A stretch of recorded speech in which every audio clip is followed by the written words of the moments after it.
6 o'clock tonight, an inmate's mother demanding answers. Her son was killed inside a federal prison in Jessup. WJCL 22 News' Lydia Blackstone speaking with her exclusively about her plea to investigators.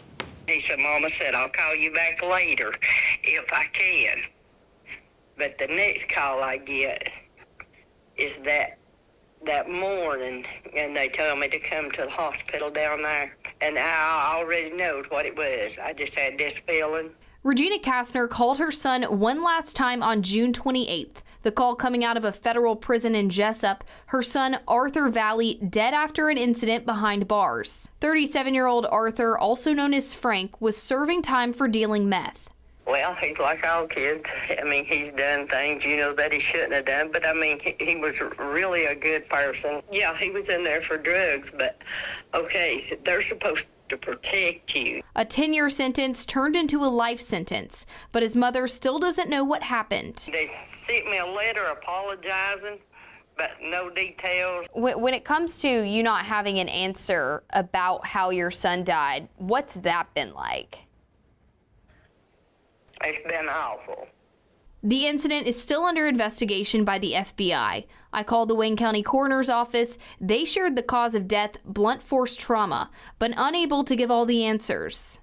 So it's not been ruled a murder yet? Once again, I can't say. I mean, the results just came back from the crime lab yesterday. Kastner says she talked to her son nearly every day during the year he had spent at the federal prison. I haven't broke down yet.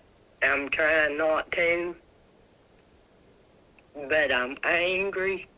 Asking for answers to who killed her son. They're still walking around. I'm going to go to the cemetery with mine. He won't come home. Lydia Blackstone, WJCL 22 News. Let's talk about an effort to tackle the violence inside Georgia prisons. Georgia, by the way, has a new House subcommittee. And the goal is to investigate ways to improve and fix any safety issues inside the state prisons. The committee will examine the impact that this could have on the state budget. This committee created after a staff member was shot and killed in an apparent murder-suicide.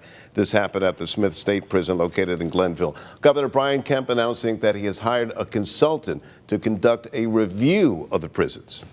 It's kind of a work in progress, maybe a little bit, and just see what we find and see what we can help with. So we want to be helpful to the agency and help them make sure that our prison system is as secure as it can be and it needs to be. You just heard from Representative Matt Hatchett. He is the chair of this subcommittee. He wants to make sure there is enough money in the budget to pay for any reforms. A pedestrian is